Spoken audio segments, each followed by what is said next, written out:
assalamu alaikum bandiraɓe, assalamu alaikum yeɓiyankoɓe Piindi TV. On calminama, on juurama, on ñagama duwa, on neldama duwa. En jetti Allah, en jetti nene, en jetti baba, en juulene rasulu sallallahu alayhi wa sallam ɓurɗo windere. Jetten sababuji men kala dañde fattande jooɗade ɗo e nder Piindi TV ko yettude Allah no fewi no fewi no fewi. Yettuɓe kadi ardiɓe Piindi TV no hannirta ni. Jetten mawɗo Abou Samba Diop, hono sohna Lela Diagne, jetten baba Hammad no hannirta ni. Taw noon eɗen gandi gamri tiggu so yooɗi ko yumma jagge bala ɓeɗe no hannirta ni. Jetten Daouda Moussa Dia, jetten yeeɓiyankoɓe kala no didorino. En jetti fof, en jarni fof. Hande noon ko weltare no fewi no fewi no fewi joddade ɗo e bandiraɗo gorko pullo jontaro kadi pullo kadi baɗɗo ko heewi e nder ko wiyete ko leñol fulɓe, gorko mo ganduɗa tedduɗo hono Yaya Dia. Hande bismiɗen ɗo ene nder Piindi TV. Taw noon eɗen gandi Yaya ko Yaya mo fulɓe fof, Yaya ko Yaya mo Sénégal fof. Ɗum noon en mbimo bisimilla makko. Yaya calmodira e bandiraɓe no hannirta ni. Assalamu alaikum bandiraɓe fulɓe yeɓiyankoɓe ayango Piindi TV. Haden calminde en mbiyat alhamdulillahi rabbil alamina, alhamdulillahi rabbil alamina. Nde wonno so tawi neɗɗo ha sida joom ɓernde bonde bonnanima, joom ɓernde moƴƴe waɗi feere ha ko bonnano ko arti, aɗa foti hamdinade. Donc alhamdulillahi rabbil alamina. So ɗon ummima eɗen jetta walliyaɓe men, eɗen ƴetta e walliyaɓe men, eɗen ƴetta salminago, eɗen pawa ɗum e galle Ceerno Samassa o totta ɗum dendagal walliyo Allah gonɗo e nder Afrique. Eɗen calmina fansuji men, eɗen jetta Allah kadi oɗo invitation hono oɗo debbo tedduɗo mo ganduɗa omo weeli yebde écran, omo weeli yebde hettede nde wonno darde makko e haala makko fof koko dañi nafoore. Wiide alhamdulillahi rabbil alamin nde gartumi e galle mo ganduɗa ko ɓiɓɓe fulɓe jeeyi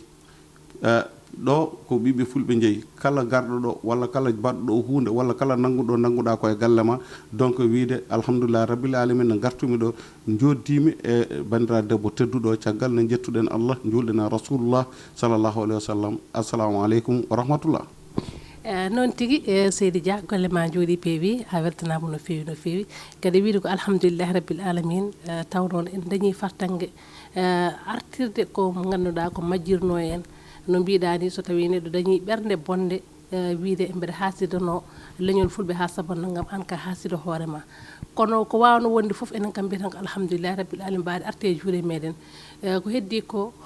golle ɓuuri haala liggoɗen mbawen yaade yesso no hannirta ni. Ceerno Yaya, hande noon somi bismimama ɗo henne min jinmi ko jewten ko fate ko wiyete ko ɗanɗe ɗe ndewani lawol ɗe. Ko wiyete ko ɗanɗe ɗe ndewani lawol sanani woni voyage uji clandestin taw jomum rewnani ɗum lawol. Par ce que neɗɗo so tawi aɗa ɗanno poɗɗa ko rewnu ɗum e lawol. Hande heewi sukaɓe yaaɓe tan ene mbomoyo e ladde ɓe ƴetta ko wiyete ko laaɗe ɗe ganduɗa a wawa ndiyam, anda maayo hango, surtout maayo hango jaaha joloyɗa wona koko jiilotoɗa ko a dañani kadi a woppi caggal ma kadi mette, a woppi caggal ma kadi gannoma. Est ce que hande sukaɓe ɓeɗon yeehoɓe ene jaaha ene mbubɓi yaaha e laabi yontani hande ɗum ɗo responsabilité ko holto woni. Taw koye jinnaɓe mabɓe ɓe ganduɗa kamɓe wurtataɓe e ɗeɗon ɗanne, walla ko sukaɓe tan jogui pellital mumen yaade e ɗeɗon ɗanne. Ko ɗum ɗon jinmin jewten no hannirta ni, saabu eɗen gandi sukaɓe hewɓe jeehi hande mbuɓɓoyima e ɗum ɗon. Sukaɓe hewɓe hande joolima e maayo hango ngo. Ko yooli ɗumen yiiloyade ko dañi, yooli ɗumen ko yiiloyade ko dañi, yooli ɗumen ko yidde wadde ha saba naggam e taw noon a jooɗima ɗo e leydi ma aɗa wawi liggade ko ganduɗa ene wawi addandema ɗum ɗon foof. Kono ɓe jiyani ɗo, ɓe jii tan ko yaade. An hoto yiyandema e ɗum ɗon kadi hoto kadi wasuma mbatta kadi e ɓeɗon sukaɓe. Eyi bandiraɗo debbo tedduɗo, yewtere ma nde ne waɗi fayida. Nde wonno kala ko jiiɗa e aduna ko neeti, kala ko jiiɗa e aduna kadi ko fondement. Par ce que so tawi suko gorko jinnaɓe mum walla kañum hoore mum yiɗi yaade caggal leydi yiiloyo ko dañi, ala to rewata so wona e laaɗe. Min kam sa waynimama mbiyatmami ko baye baye, par ce que woni mi yi mayde moɗo ɓorno paɗam moɗo maayoya sa daɗi a daɗi kono ka maayiɗo kono ko sa maayi kadi ko ɓuri hamnade ka bartiɗo te kala bartiɗo so maayi ko jewngol fayi anani ɗum ko noon yaari par ce que min moɗo yi hande ko pertoɗa haalis mo pertoɗa o e tampere nde dañata e laawol he ɗum sa waɗi ɗum investir ɗo anani ala kulli haalin Allah ma tawa hen par ce que min mi yi kawuji kewɗi woodi ɓe ganduɗa imagine toi biɗo ne yahane liggoya gujja nayi bamma walla gujja cuuɗari yumma eno yummiraɗo wawi forde ne jaaha jeeya mbiya somi ɗannima somi dañimi walla jinnaɓam mais on haalis fondement mum ko guyka fangada ko janf donc barkinta ha ñande lakar donc mbiyaten hande ko ɓiɓe fulɓe ɓe moni foof yo huccide darogal daara hoore mum anda koko ɓi fulla ko waɗi foti dañde fierté e hoore mum ɗo jibini ɗen on est des africains et on restera toujours des africains te hande ngola d' accord mais hande kala ɗanniɗo aɗa wawi yettoyade e dow jaam kono a nanata mukko maahe e dow jaam par ce que haydara ala toon donc gonɓe toon ɓe ne goƴa holno gartir donc noon banda men cikkumi tan ndeɗo yewtere ko yewtere fonde yañede wase wadde complexe ha ganduɗa janggo jaam sukaɓe soɓe darima aɓe eto ɗannade e laawol wiide noon ɗum foof e wade noon kadi ɓiɓɓe fulɓe ganduɗa nan dow ne dañi moyen wallidde sukaɓe ɓe no jehiri ni mais pourquoi pas par ce que ne hersini gona caggal leydi joɗɗa ha nodɗa téléphone bon technicien caméraman Piindi o yoolima e to en yoolima ɗum ɗon yahanno to eyyi te wiya ko caméraman Piindi donc c'est pas normal donc yo koreji ɗi gartir e sukaɓe jewtide e sukaɓe ha ganda ɗiɗo boneji gusso par ce que noon wona e ɓiɓe fulɓe tan ko Afrique foof anani mais ne dañi guure ɗe ganduɗa dañɓe guerre en bone mannaji ɓen kay so ɓiɓɓe maɓe dañi nadde e laana en jaaha Europe mais ɗum ko yettere Allah mais nous on vit en paix Afrique ɗo Sénégal banggue ɗo ko jaam woni ɗo donc sukaɓe yoɓe ƴeewno projet ji te en plus que guila mi tottiddemo konngol wiide liggey ala sen tolnima ɗon ma yimɓe gandu liggey no woodi heddo noon ko jaaɓa gonɗo gonda e mum wala mbasa jaɓde ƴeewoya goɗɗum jooloɗa minen min gona ɗo somin nani a maayi min ñamoya kodde noon tigi yaya taw noon enen gandi ko haal makko ka waɗi fayida no feewi ko wiide tan ɗeɗon ɗanle ɗe ganduɗa so tawi hani ni wonɓe ganduɗa ko yummiraɓe mumen pusat ɗumen mbiyeɗumi an ka ɓocconde a firtani haydara an wonani haydara guiƴen ƴeew kaari yeehi caggal leydi maahi waɗi naggam ɗum ɗon pusat sukaɓe worɓe hewɓe kamɓene nadde e laaɗe ɗe so tawi jomum ɓiye a wi noon ɓiye annene yeehi e ɓernde ɓami ɗum naate laana maɗa ko so tawi ko jawde yiɗotno walla yeehi hayde liiɓi safalɓe ɓe nanggui ɗum coki ɗum ene mbaɗa ɗum torturé ene liggana ɗum liggeylaji ɗi ganduɗa hoorema an hoorema sa haalnama ɗum mbiyata ko haydara jaranani ɗum ɓiye wona sarama soɗon jogui gosi moon jaron soɗon jogui ruy moon jaron kala ko mbawɗon dañde kaɗon hen ɓuuri yahane ene fergure e ladde ala toon yumma ala toon baaba so tawi noon aɗa wawi wallude ɓiye moyen no ɗannide daña kayitaji walla invité yaaha ɗanno ɗum woni ɗanngal dewgal lawol ngol kono ha jomum yo rew lawol less yahane fuɓɓo e laane jomum wawa ndiyam wawa haydara ko hunde hamnide ha hunde hamnide ko hunde nde ganduɗa kadi yimɓeɓe kadi jinnaɓe ne poti wattude haqqillaji mumen sukaɓe yoɓe jangguine métier so tawi cukalel jangguirgal mum diwti yo jangguine métier saabu toɓe jahatto Europe toɓe jahatto sa yeehi toon ala méccanno ko ala haydara firtani saabu kamɓe ɓen mbiyatama hol diplôme joguiɗa ɓe mbiyatama ko hol méccal ngal mbawɗa ɗum noon yoɓe janggu métier ɗe ha ɗigga jomum rewa lawol ngol foti rewde ngol ɗannoɗa e dow jaam garta e dow jaam par ce que ɗum wona nawtata leñol yesso kono yimɓe so jaggui kono appo e temedere suka gummima e leydi walla gummima e sous région jeehi joolima e laaɗe walla woodi ɗo jagga vidéo ji ɗi jeeɓɗen ɗo hendi ko ganduɗa a yii hen sukaɓe worɓe ɓene pella ɓene a wawa famde ni ɓerde ma hecciɗat mbiya ɗum ɗo waɗoɓe ɗum ɓe ko yotɓe deedi kaɓaleɓe deedi hunde foof ma waɗ ɗumen traité kono sa ƴewtima kadi toɓe gummi to kamɓe est ce que aɓe ponno wadde ɗum eyyi aɗa andi nane ka kalɗo konngol dañgol importance mbiɗon yummiraɗo darowo wiye ɓiɗugel mum a firtata a nafata a barkinta giira maɓe fof pirti ha heddi an min soko min mi wiyat nene ƴewtindo hoorema eyyi min mi wiyat nene ƴewtindo hoorema ko haɗi mi firtu ko tagi sukaɓe giiraɓe on pirti mi firtani voilà la question par ce que so yummiraɗo wayi no foti waade ni ɗoftimo joom galle mum nehama e diine l'islam on darata huɗa ndiɗon kuddi ɓiyum qu'on se dise la vérité moɗen mi hendu soña dulendo est ce que faami banda men yo yimɓe gandu kala ne ƴettuɗa enduma tottuɗa ɓinguel ma omona ferti guite omo darma aɗen hol ganduɗo ko darituma subhanahu wa taala e an baɗal ma a faami donc cukalel ngel sa rewni ɗum to foti rewde ɗo so yi ha tolnima ɗon ngola sukaɓe pinat hay soko Dakar ngoni so vacance ori ɓe jahat Fouta ɓe ndemoya est ce que a faami jinnaɓe mabɓe huufaɓe ɓe ndema so yonti ɗannade ɓe pewjane no ɓe ɗanniri kono so yeehi hande ha mo ganduɗa ene cukalel watti wurde biberon ko muynata ko hay goto anda ko kosam babba ladde hay goto anda sukaɓe ɓen tiiɗi hoore a haalta ko naata jinnaɗo natti dañde yummiraɗo natti dañde ɓen ma jaa kala ndesten Allah ustaɓe toon ɓe maaya gurane dow jaam tan anani voilà yaya an ɗum tan hen woni hen solution ma solution wona ɗum solution woni liggeyaji nan ɗo ƴeew combien de projet président Macky Sall nan ɗo kala to jaaɗa e Sénégal projet ji nan toon est ce que projet ji no lelnirani ko noon no lelnirani ene feewi ha mon fof wawa dañde hen par ce que aɗani ɗum ɗo so tawi a juutani junngo ko paraji ma juuɗe mumen juutani a wawi hebde woni liggeyaji par ce que liggeyaji ɗi sa ƴeewi haara tan ko banggue goto ala ɗon ɗon wonmoɓe ganduɗa nan ɗo min jogam juutani kono mi liggima hen an a wona jeune an ka babiraɗo ala min kadi liggoto men commission par ce que avant ne dañno holno service o wiyete woni wamboɓe ɗum ɗo ne pompe ɓowɗi en affaire aji ɗiɗo service d'hygiène eyyi min mi liggima hen holno wona branlo par ce que komi gorko mi yeehi mi yi yimɓe ne mbamba jaami mbimi yoɓe ƴettan ɓe mbi kam non mbimi non e mbi moƴƴi kala nde pinmoɗo yaade mabɓe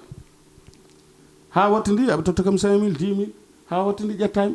deuxiémement wona ɗon ay hande chantier ji ɗi kalden gonga chantier ji ɗi min mi woni CSE anani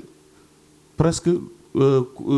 théâtre uji ɗi mbaɗanmi ɗi foof wona ɓi pullo waɗimi financé ko min liggoto moɗo mofta jawdam mi waɗa film théâtre ɓiɓe fulɓe jeeɓa naftoro ala ɓi pullo mbimami j'ai fait plus de 37 films guilay Camara en guilay Ndiaye Demba Hammade en guilay Samba Gange en ha e hooram ala ɓi pullo meɗɗo waɗdemi financé de so wona nde garmi Piindi de Daouda Dia anani on kam wi kam ya halnam ko jiɗɗa o ƴetti haaliss mum ko fayi ɗo Allah hoddirani noon film o yaltaw kono kam koye Daouda Dia dañmi ɗum mono ñaago Allah yo Allah hokkuma judde balɗe e cellal donc wiide sukaɓeɓe hande on jii maire uji men ɗi nani Fouta ne mbaɗa investir des millions et des millions koɓe kokkirta haaliss o pasar pourquoi pas ɓe ƴetta nodda jeune uji ɗi walla jeune uji ɗi mbaɗa potal de 10 ta walla 50 jeunes gara mbaɗo no Farba Ngom par ce que mi yi ɗum anani ɓe gara ɓe jorde Farba Ngom minen kamin capanɗe joyyi jeune min jiiɗa nadde e laaɗe min jiiɗi ko projet poulailler guertoɗe min jeeyata walla ko naggam financement min cohli barke salatul Farba waɗa ɗum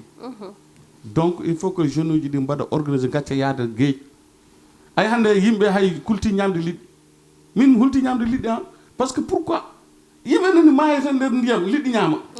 duttoɗe ñaami liɗɗi ɗi no hawani Allah noon donc noon bandamen wiide tan banam debbo sukaɓe yo mbaɗ haɓɓere c'est l'union qui fait la force sukaɓe yoɓe dañ pewje gueej min mi moɗo yahanno Casamance mais mi tolni to ganduɗa ko asaman tan jiyatmi e ndiyam sirani sirani eyyi bandiraɓe on nani yaya appel mo waɗi ko wiyete ko jeune uji ɗi sukaɓeɓe hoto jawi hay ligguey goto ligguey kala ligguey mo jagguirɗa saabi Allah tawma hen kono hande sukaɓeɓe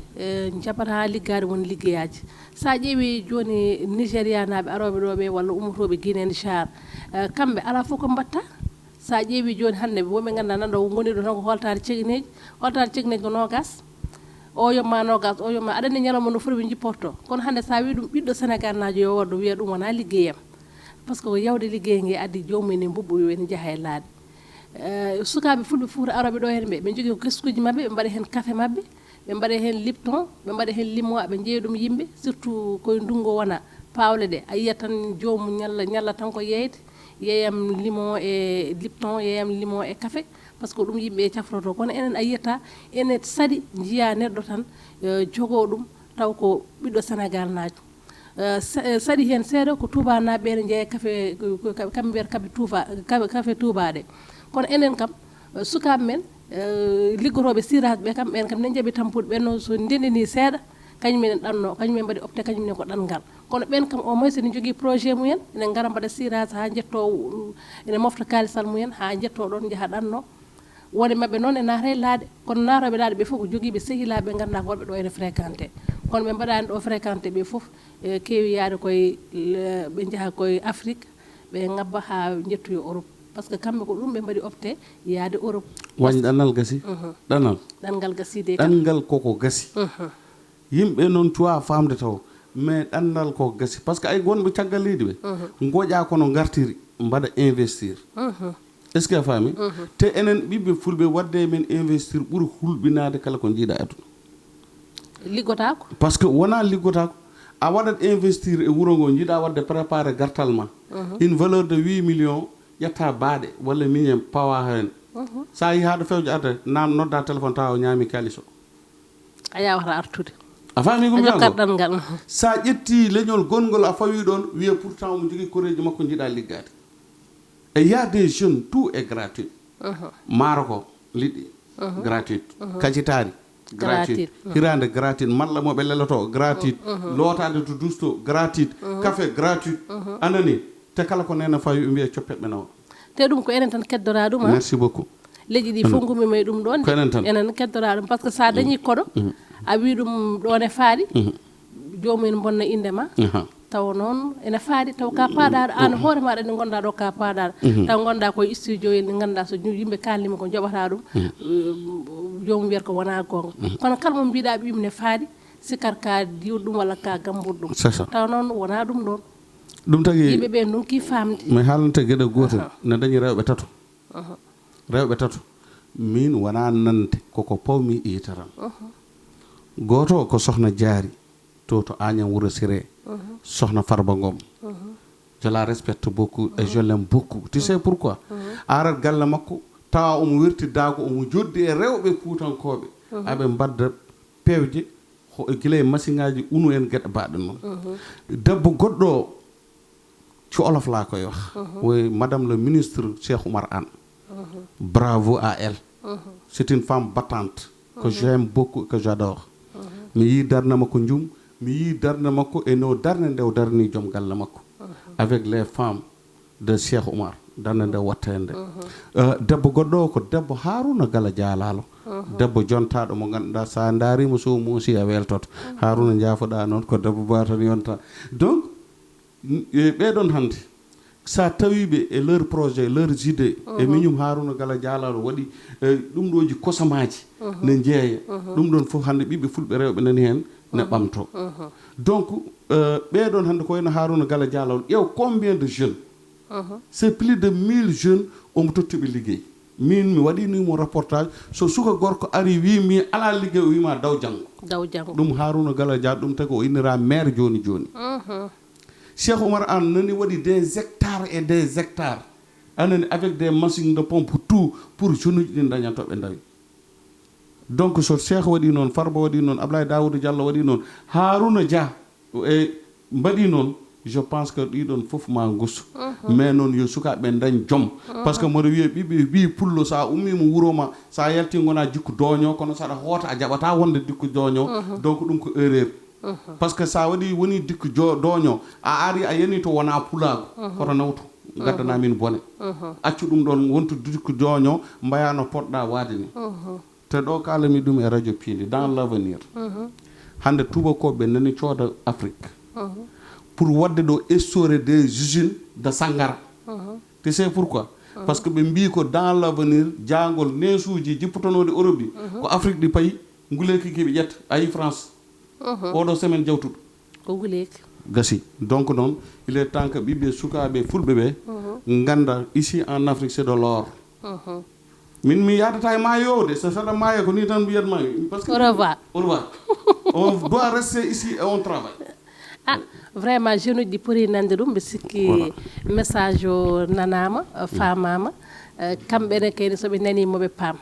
yoɓe goppu ɗanɗe ɗe ndewani lawol ɓe ɗanɗe ɗe ndewani lawol saabu sa yeehi a yoolima toon ko jinnoɗa ko a dañata woni a yeehi a humtani haaju a yeehi kadi a yeehi Allah jungo ɓolo saabu ka bartiɗo ndewɗa ko lawol ngol rewani lawol ɗum noon yaya konngol ma cakkitingol par ce que ko kalta ko ne waɗi fayida konngol ma cakkitingol kadi mbajoɗa kadi leñol ngol saabu mbeɗa andi an kala ko kalɗa leñol ngol ma nan kadi ma faam mbajoɗa eyyi ko godi battuɗiɗi ko yettude JNTV jaarindendi Abou Dioubade kacci joom karawas ko sehilam ko neɗɗo mawɗo neɗɗo mo ganduɗa kala nde yitere mo wojji tan somi yecciti mi yiyatmo donc moɗo yettamo no fewi so ɗum yawti moɗo yetta directeur Piindi guila dow ha less kaw Abou Diop en Thiamen Leyla en Leyla Sénégal Leyla Paris moɗo yetta les techniciens mes amis mes frères sukaɓe yontaɓe ganduɗa soɓe pilma ɓe ƴetta juuɗe ma mbaɗa e poche uji anani donc moɗo yettuma et je lance un appel wiide téléfilm ɗo o télé Piindi kaw jeyade Daouda Dia jeeya ko leñol fulɓe jeeyi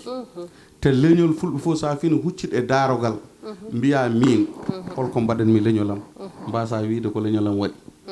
donc e weltade wiide ɓiɓɓe fulɓe les jeunes il est temps que ganden nguɗo laamu ngu ganduɗen ne nafa en anani yen tinno hen nafen koye men guila bone wadde donc an moɗo yettuma moɗo jogui weltare mawde e oɗo émission moɗo yetta dendagal kucciɗɗo e télé he ne yeeɓa en on jarama Allah jarama et merci beaucoup noon tigui Yaya Dia ay weltanama no fewi no fewi no fewi en mbi ɓiɓɓe fulɓe ɓe on nani on paami wasiyamo waɗe e kadi leñol ngol no hannirta ni wiide tan sukaɓeɓe yooɓe jooɗo ɓe liggo ɗo e nder leydi mabɓe ɓe jangga métier no hannirta ni saabu kala to mbawɗa yaade a ala meccal so tawi a janggani a ala meccal ala ko pirtuɗa ɗum noon yooɓe janggu métier ɓe mbasa heñade par ce que sa heñima avenir ma tan sa renaki a waɗa briller carrière ma ɗum noon yooɓe tinno ɓe mbatta hakkillaji e koye mabɓe ɓe jangga métier ɗe no hannirta ni jetten équipe Piindi TV foof jetten combane konkoye Abou kamɓe jagganen kaɓirɗe ɗe machallah ɗum noon en jettiɓe no fewi no fewi no fewi e vive la Piindi TV vive Abou Diop Daouda Moussa Dia Baba Hammad kamɓe foof en jettiɓe no hannirta ni hande invité men koye Yaya Dia wonno Yaya merci beaucoup mi weltima no fewi merci tout le monde on jarama